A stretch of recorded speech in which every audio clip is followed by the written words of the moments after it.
Empire of Sin. I've waited all year for this game, but has it been worth the wait? Well, let's have a little look.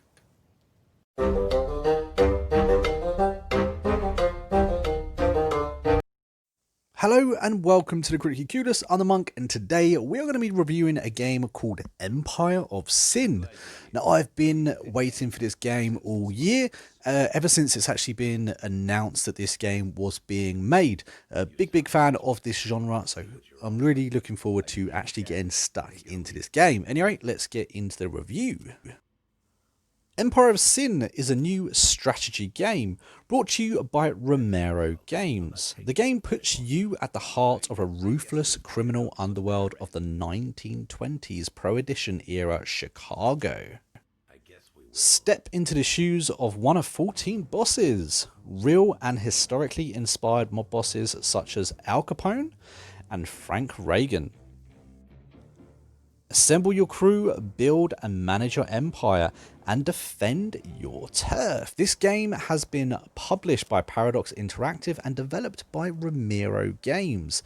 It's currently on the Xbox, PlayStation, Switch, and the PC, and will currently set you back at $34.99. Now remember, I'm on Xbox, so this is an Xbox review.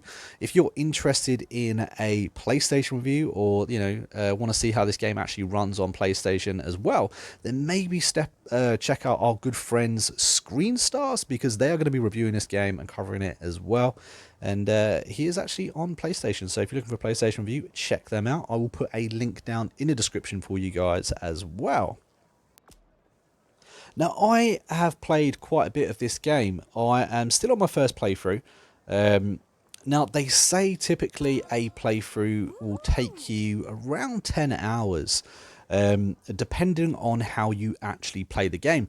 Now, me personally, I believe I messed up quite bad in my playthrough.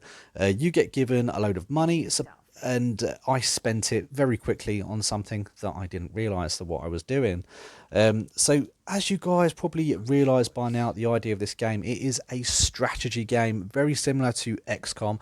It's based in the mafia, 1920s Prohibition era. You can step in the shoes of Al Capone, we've already said that before, and you get some new bosses that they've kind of made up for you as well. Now there's 14 of them, they're all individual. There is no character customization as such in this game. You can't actually make your own boss, which I'm a little bit sad about. That's something I actually expected to be in a game and found out very late, that wasn't actually in the game at all. So, but they did say that if enough people do want that in a game, that it is definitely something that they can look into bringing in a game. So for me, I need that in the game. That's what I wanted. I want to build my own character. But I really do like some of these characters as well. There's some really interesting guys in here. Like I said, the combat style is very XCOM style. We had Wastelanders come out earlier this year, and we've also had Gears Tactics come out as well. So anyone that's interested in those sort of games are going to be really familiar with the combat in this game. But on top of all of that, this game is very ambitious. This is kind of one of those games that has a lot going on. There's a lot of empire management, and when I mean empire management, you've got to manage, your alcohol, and you've got to manage the other gangs. You've got to manage the delicate relationships between you and the other firms around you. You've also got to manage the very delicate relationships between your own crew members. Yeah, this game is incredibly in depth. So currently in my main playthrough right now, I've got an interesting love triangle going on. We've got two people loving one person. They're all a bit crazy about it all. If if the woman involved actually gets hit during a game, the other two go absolutely berserk and start shooting everyone up, which is absolutely hilarious. But the other thing is, because there's also unreciprocated love involved in this, we've got one of the characters in my own crew wanting to knock off another one of the characters. Okay. It's funny how this playthrough has developed, and I think that what's the best thing about this is the fact that it's unique to my playthrough. You guys will have your own playthrough, and that won't actually happen. Which I find really interesting, and there's a lot of replayability because of that. I think this game has real potential. I really do. So basically, the idea of the game is you've got to take over all these rackets, all these businesses, build an empire, and basically wipe out the other families. Very similar to Godfather and Mafia games of old. I do feel like there is a massive market for this game right now. I cannot think of many Mafia games that are out at the moment, or mob inspired games. I think the last one would have been Mafia 3, and that was horrendous. That was a really bad game. I mean, it wasn't a great game. I guess it wasn't a bad game, but it wasn't a game that I personally enjoyed. It wasn't what I wanted it to be either. And of course, recently they have remastered those games as well. So I do think that there is a gap in the market, and I think this game should be well received. I think it's a wanted game, especially in this genre. The music that this game has, or these developers have actually chosen for this game as well, is very, very fitting. Everything seems to go when you're in the speakeasy or when you're in your environment. I just feel that there's a lot of immersion, possibilities for this game too. I think that the sound quality of this game is actually pretty nice. There's a lot of over the top voice acting, but it is nice to see that there is voice acting in this game. In fact, this game is pretty much all voice acted, which I really like. Always think that bumps games up quite a bit, especially as this isn't actually a AAA rated game. I mean, admittedly, it's not really a indie game either, but it is, it's not a AAA rated game. It's not a full release game. It is only $34.99 or $33.99. I think I picked it up for a little bit cheaper than that as well.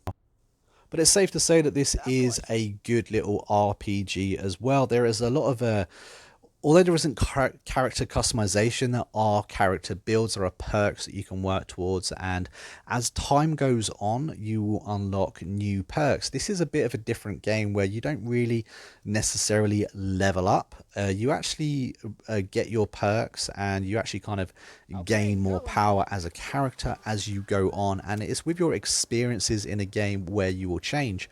For instance, when I was using Frank Reagan, actually, within my main play, he has an ability where he will swing a baseball bat, and 9 times out of 10, especially early game, you will kill the character.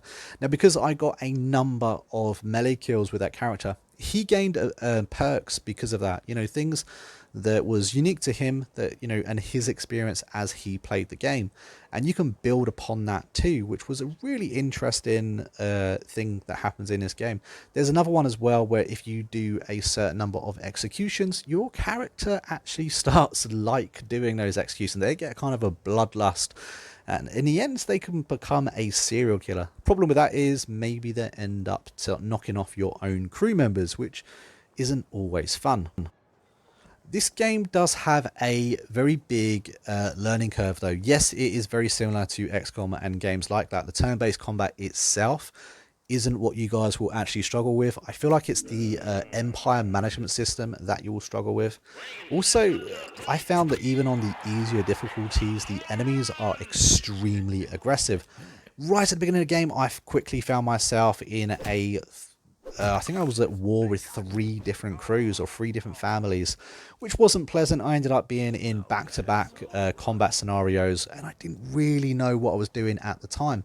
However, a big plus to this game is that the tutorial mode is actually extremely useful. It kind of walks you through everything you could possibly need to know about this game, which is really nice.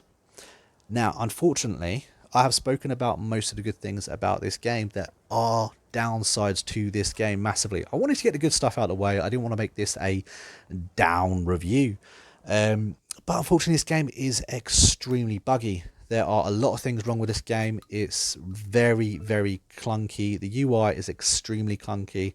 Trying to navigate through everything, even just, turning the camera and stuff like that. I personally had to, go into the settings and turn that stuff down. Just basic stuff. It just didn't feel like a completed or polished game, which is a real shame because, like I said, I've been looking forward to this game all year, and unfortunately, I do feel like this game has been rushed upon release. And again, I really hope that there's going to be another patch. I believe that there has actually been a patch today, Not that I've received it on my Xbox. I think the PC have received a patch. But I do think it needs a patch, and it needs a good patch fast, because things just don't feel right. You can tell that when your character's talking in cutscenes, what you hear isn't what you see. It doesn't match up even closely related to. And unfortunately, I do feel like this game is already dated in the graphics, and it doesn't actually look like a nice game. Now, the gameplay itself is a great game. You know, it's a really great idea for a game as well. And I really hope that they put some effort into fixing this game and making it a bit more polished. Maybe they run out of money, and maybe that is why it got released. Like I said, this isn't a AAA rated game, and games do need money to actually be made. So maybe that's what's happening. You know, I do hope this game receives a lot of love in the future and gets these things fixed, because as you can see, my little man there, he is just walking into a table constantly while I'm having this little chit chat, and it's just one of the many flaws or many things that just shouldn't be happening in this game. Admittedly, that is cosmetic, but there have been reports already of major problems in the game. You know, save files being corrupted and stuff like that. So if you are playing this game right now, make sure that you do save your game. Anyway, guys, from me, that is it. I'm going to give this game a 6.5 out of 10. I do really enjoy this game, and hopefully you can give me your thoughts on this game as well. If you like it, or if it's a game that you're looking to get into, let me know down in the comments, because I'd love to hear your thoughts about this as well. Anyway, I've been a monk, and we've been a Critically Clueless, and guys, I will see you in the next video really soon. I'll see you later.